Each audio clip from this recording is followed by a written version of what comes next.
Ok, en esta mañana vamos a continuar el libro que estamos estudiando. ¿Se acuerdan cuál era?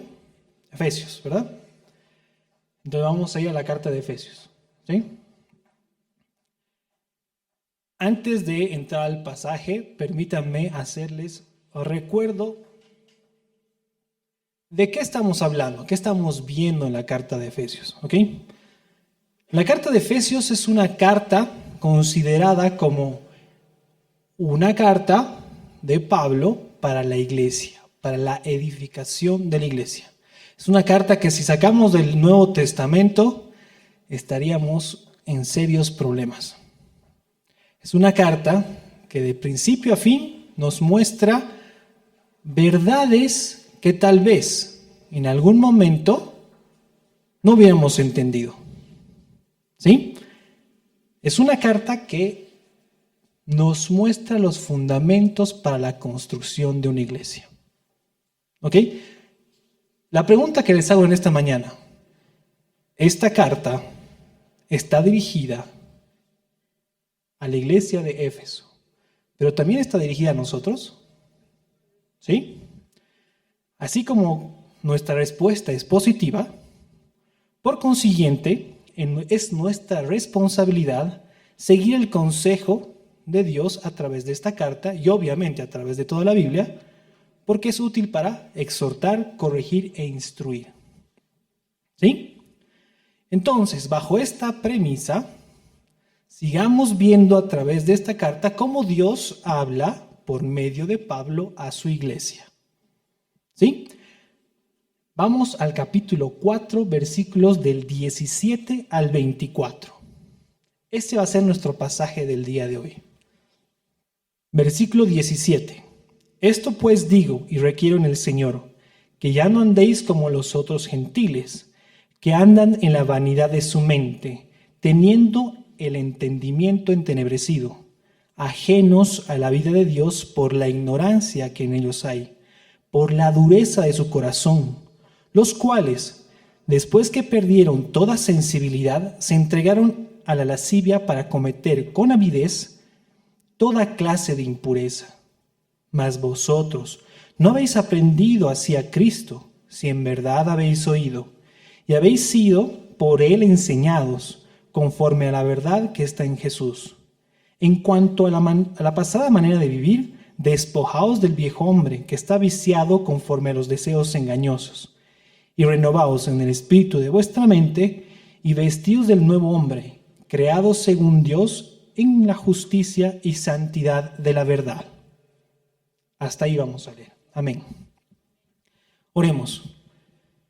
Padre que estás en los cielos, gracias te damos, Señor, por esta mañana, porque podemos reunirnos como iglesia, Señor, como comunidad.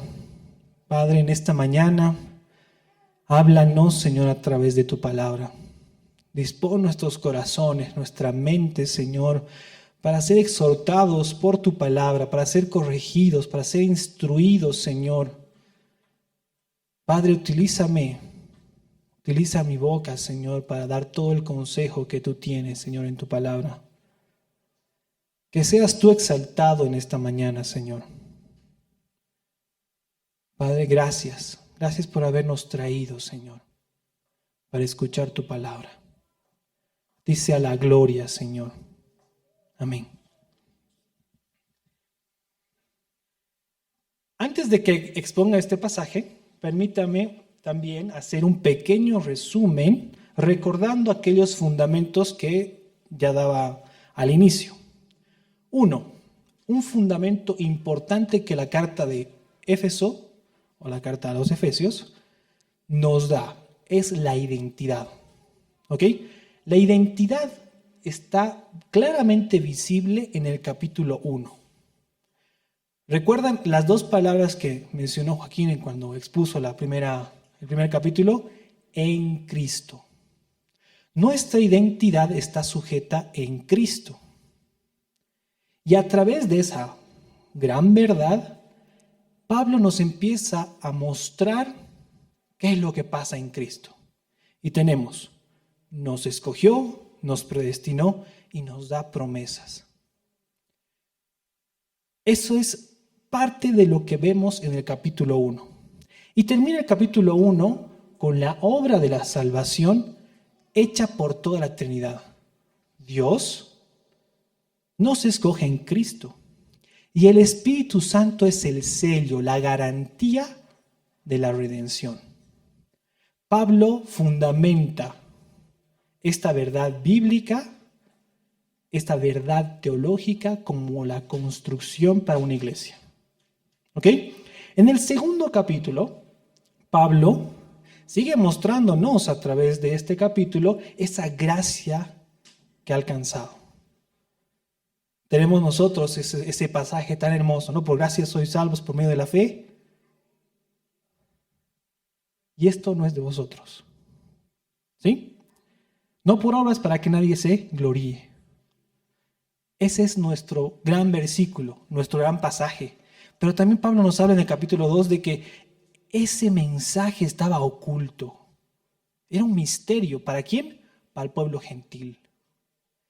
Entendamos que la carta de Éfeso, o los de la iglesia de Éfeso, mayormente eran gentiles. ¿Qué quiere decir gentiles? Que no conocían al Dios de la Biblia, al Dios de Abraham.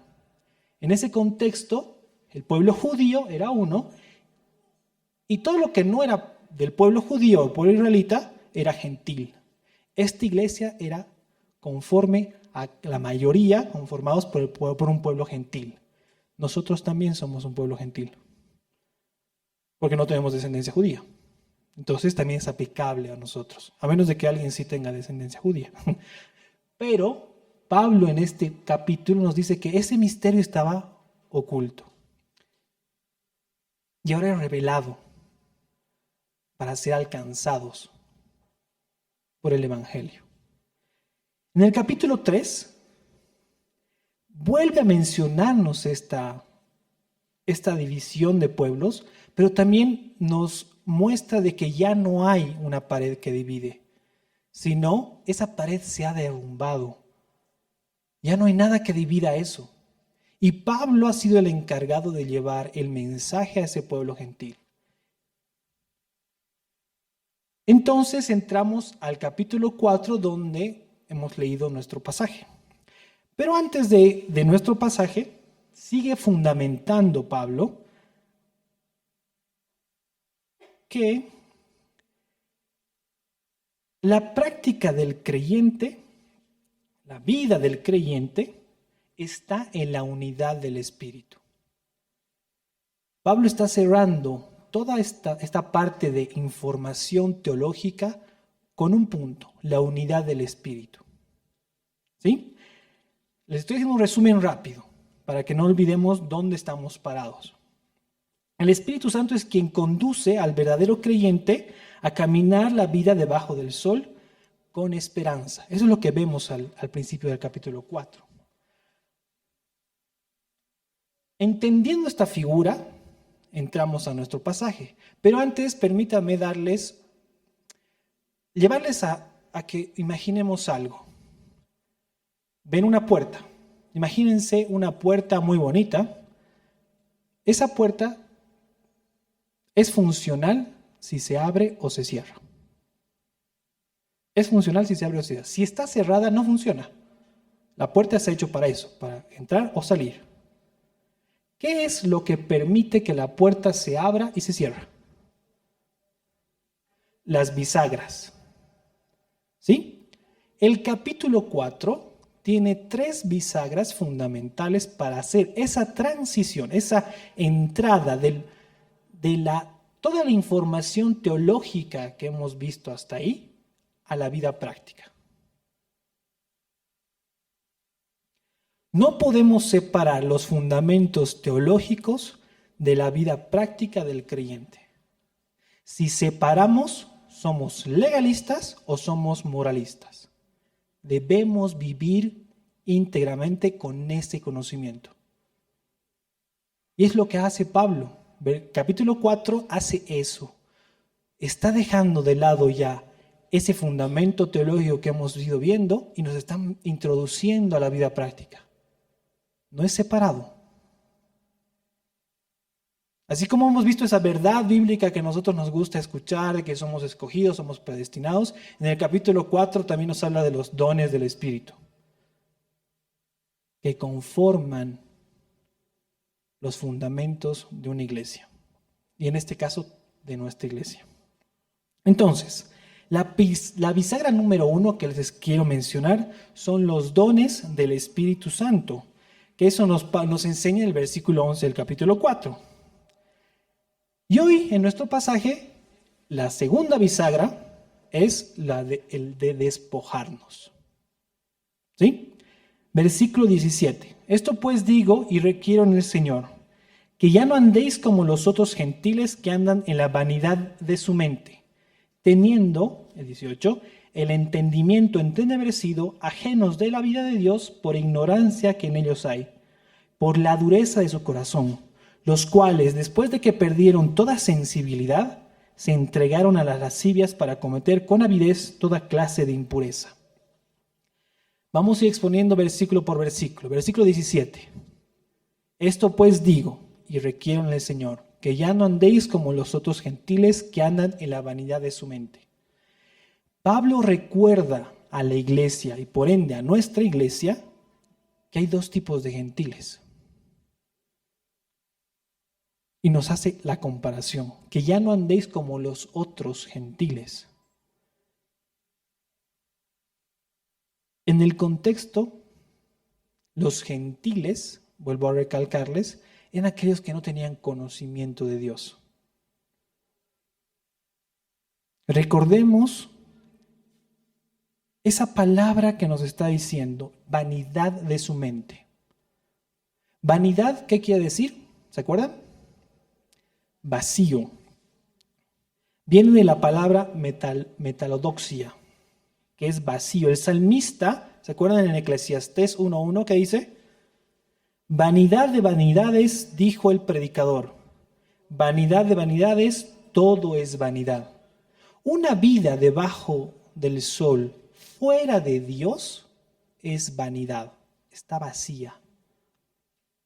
El salmista está diciendo eso, está cerrando su vida con eso. El salmista ha pasado por todo.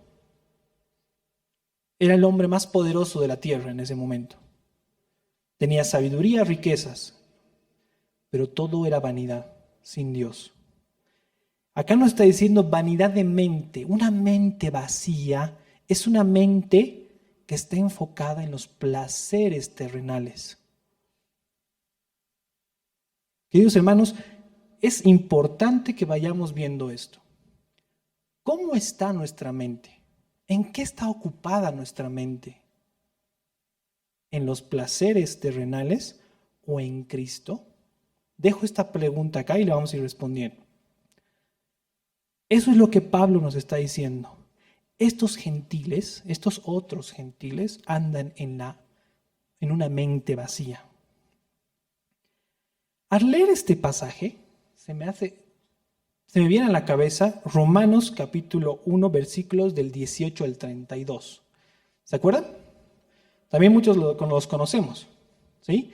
Es donde Pablo, desde una visión celestial, nos muestra cómo es la vida del hombre sin Dios. Dios los entrega a sus pasiones, endurece su corazón. El pasaje que estamos leyendo es una visión terrenal. ¿Sí? Vamos a ir tocando un poco el pasaje de Romanos. La condición del ser humano gracias a la caída en el Edén, con Adán y Eva, nuestros dos representantes, gracias a esa caída nuestra condición es de culpables, es de muertos. Así es, hermanos. Ahorita, si nosotros no nos ponemos a pensar, nuestra vida está muerta. Somos muertos. Estamos en esa condición. Somos culpables, nos dice la palabra. Y posiblemente muchos de los que estamos sentados acá sigamos en esa condición. Pero hay un gran mensaje. que lo vamos a ir revelando en esta mañana. Teniendo el entendimiento entenebrecido, versículo 18, ajenos a la vida de Dios por la ignorancia que en ellos hay, por la dureza de su corazón. Pablo acá nos empieza a hablar características o actitudes de esas personas. Entendimiento entenebrecido. La vida del hombre sin Dios tiene una mente oscurecida. La metáfora que Pablo nos está hablando es ese estado de una mente que no tiene luz,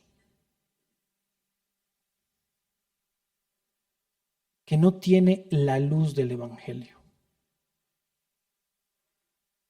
Ajenos a la vida de Dios. La Reina Valera dice ajenos a la vida de Dios.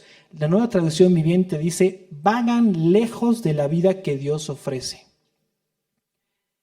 Dios ofrece vida eterna. Recordemos el versículo 1 del capítulo 2. Y Él os dio vida a vosotros cuando estabais muertos en vuestros delitos y pecados. Pablo sigue introduciéndonos a esa actitud del gentil sin Dios y nos dice, por la ignorancia que en ellos hay, por la dureza de su corazón. Pablo utiliza la palabra dureza.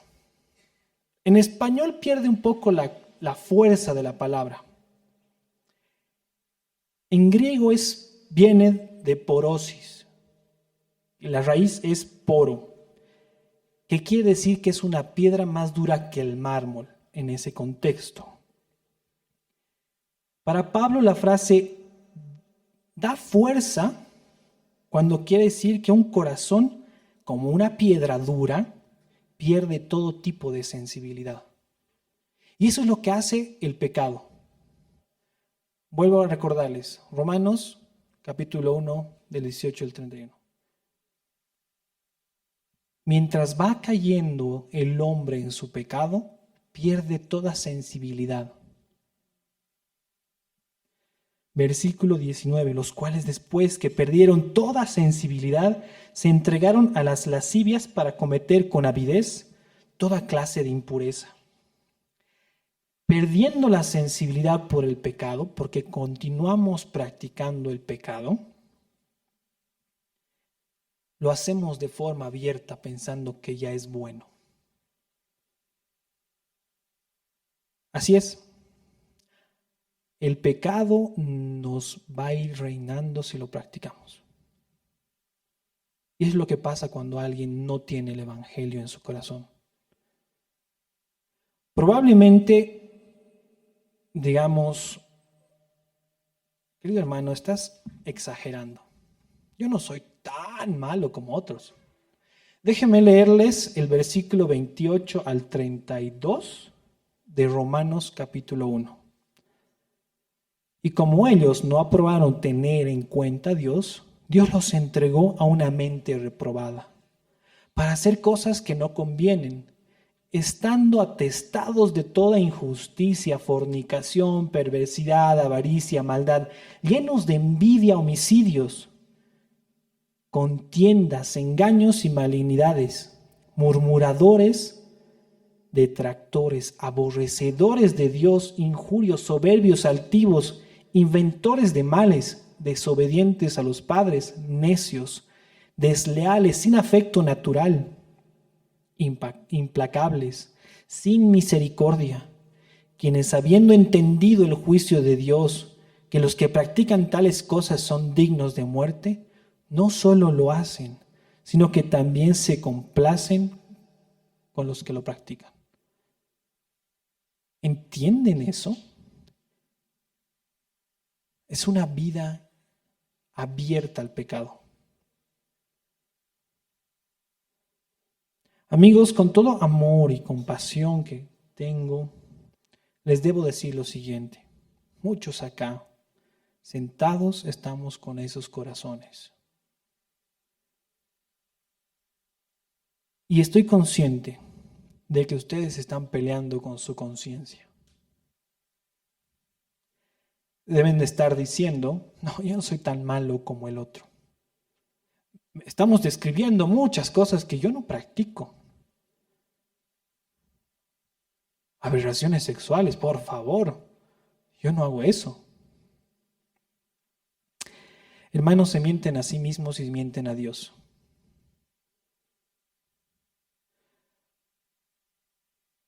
Todo lo que estamos leyendo es una vida alejada de Dios. Recuerden que sin Cristo somos enemigos de Dios. Santiago 2:10 nos dice, porque cualquiera que guardare toda la ley, ¿eso qué quiere decir? Que es aparentemente bueno, pero ofende en un punto, se hace culpable de todo. Esa es la realidad del hombre. El hombre no puede decir que soy más bueno que el otro, porque todos somos culpables. Y tú, querido hermano, desde el más joven hasta el más anciano que ha creído en Cristo, no vivas una doble vida. No vengas los domingos a alabar a Dios y de lunes a sábado vivas como ese gentil, porque no es íntegro.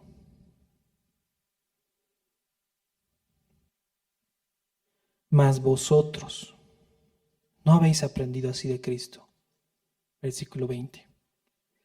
Si en verdad habéis oído y habéis sido por él enseñados conforme a la verdad que está en Jesús, en cuanto a la manera de vivir, a la manera pasada de vivir, despojaos del viejo hombre, que está viciado conforme a los deseos engañosos, y renovaos en el espíritu de vuestra mente,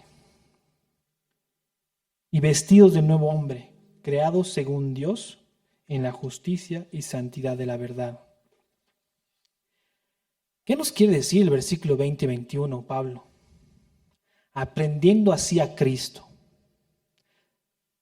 Que si en verdad hemos oído y hemos sido enseñados conforme a la verdad que está en Jesús. Hermanos, lo que quiere decir es que si en verdad estamos viviendo de acuerdo al evangelio que hemos creído.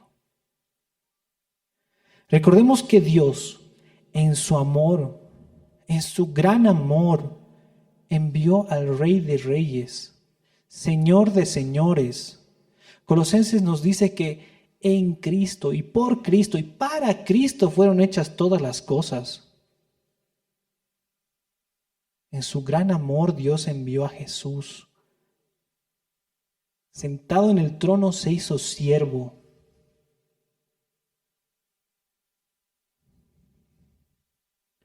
Para pagar una deuda que todos tenemos. Amigo, tú tienes una deuda con Dios. Estás en bancarrota. Debes millones y millones de dólares al banco, que no puedes pagarlo. Es una figura de bancarrota. Nosotros debemos a Dios. ¿Qué debemos? Justicia, una vida justa. Recordemos, hemos pecado una sola cosa de la ley, somos culpables de todo. Somos deudores de Dios. Pero Dios envió a Jesús para pagar lo que nosotros no podíamos pagar. Y lo pagó con precio de sangre. Su sangre es esa moneda, vamos a ponerle en forma gráfica económica. Su sangre fue la moneda. Su vida justa es la que nos permite ser justos delante de Dios. Nos reviste esa justicia, pero su sangre tenía que ser pagada. La paga del pecado es la muerte. Cristo murió por nosotros, hermanos. Su vida fue el precio, pero la tumba está vacía. Esa tumba está vacía y los que peregrinan a Jerusalén les muestran como 4 tumbas que posiblemente hayan sido de Jesús. Esa tumba está vacía. Él ha resucitado al tercer día, mostrando lo que viene al creyente. La resurrección. Un autor dice que la resurrección es el amén de Dios. Hermanos, Cristo murió por nosotros. Ese es el mensaje que Pablo nos trae para que recordemos. Nos lleva a que renovemos nuestra mente. Una nueva actitud, quiere decir. Vivamos despojados del viejo hombre para vivir como Dios quiere que vivamos. No olvidemos que ese corazón de piedra es transformado por el Espíritu Santo. Y vemos eso a través del Antiguo Testamento. En Ezequiel 11, del 20 en Ezequiel 19, Ezequiel 11, del 19 al 20 nos dice: y les daré un corazón y un espíritu nuevo, pondré dentro de ellos y quitaré el corazón de piedra de en medio de su carne y les daré un corazón de carne, para que anden en mis ordenanzas y guarden mis decretos y los cumplan. No sean por pueblo y sean ellos por Dios. Hermanos, el versículo 24 de nuestro pasaje nos dice: vestíos del nuevo hombre, creados según en la justicia y la santidad de la verdad. Y nuestra tercera bisagra es la santidad. Una puerta bien equilibrada, si se van a dar cuenta, tiene 3 bisagras. Le falta una, no es funcional. Esta es la tercera bisagra, la santidad. El Espíritu Santo de Dios a través de Pablo nos habla que nuestra nueva identidad en Cristo nos hace santos. La palabra santo, ¿se acuerdan? Hemos visto eso. Prácticamente quiere decir apartado.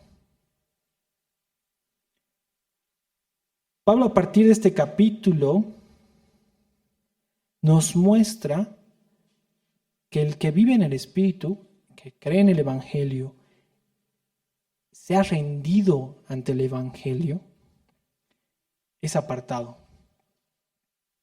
Y comienza el capítulo 4 con eso. Yo pues, preso en el Señor, os ruego que andéis como es digno de la vocación que fuisteis llamados. Hay un llamamiento santo. 1 Pedro 1:15 nos dice: pero ahora sean santos en todo lo que hagan, tal como Dios quiere, tal como Dios, quien los eligió, es santo. Pues las Escrituras dicen: sean santos porque yo soy santo. Capítulo 5 comienza: sed pues imitadores de Dios como hijos amados. La Biblia recalca de forma puntual la santidad de Dios. Una vida despojada del viejo hombre nos obliga a caminar en santidad, en ser íntegros con lo que decimos creer y nuestra forma de vida en el día a día. Tenemos el Espíritu de Dios, queridos hermanos. Podemos caminar en santidad. Tenemos que renovar nuestra mente a través de su palabra.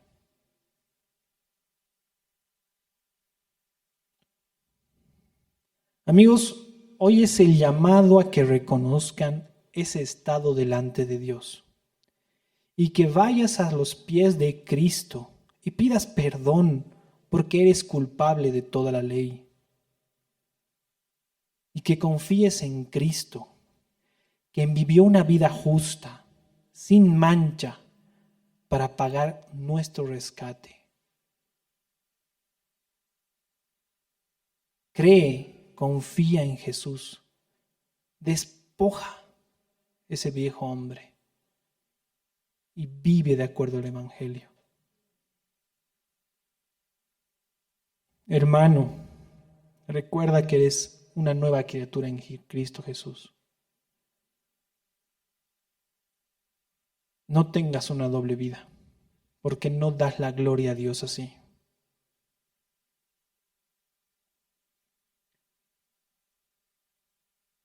Vive la vida debajo del sol, creyendo en el Evangelio y viviendo en el Evangelio, por amor a su nombre. En conclusión, queridos hermanos, el libro de Efesios, la carta a los Efesios, es un libro teológico y práctico, donde tenemos los fundamentos teológicos para una iglesia y para la vida práctica de esa iglesia. Y hemos reconocido que este libro es también para esta iglesia.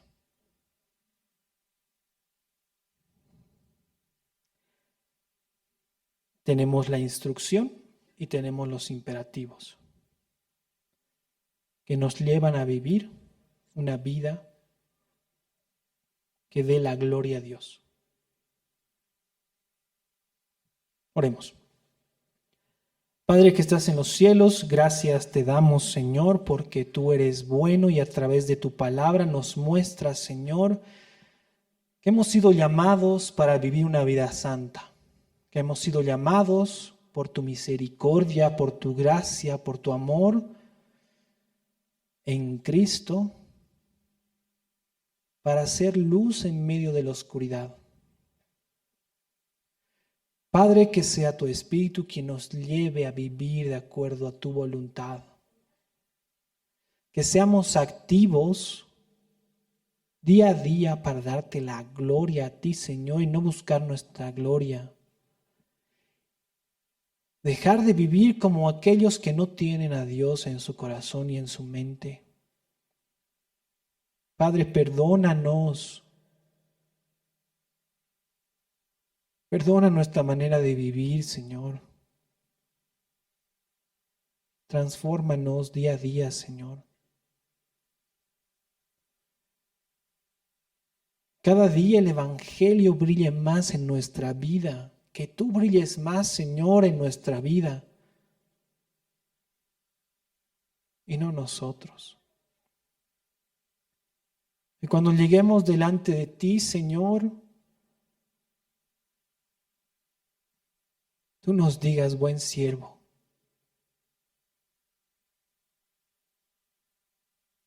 Por Cristo. Te damos la gloria, Señor. Y bendecimos tu nombre. Gloria a ti, Señor. Bendito sea tu nombre, Padre. Transfórmanos, Señor, día a día, por tu Hijo. Amén.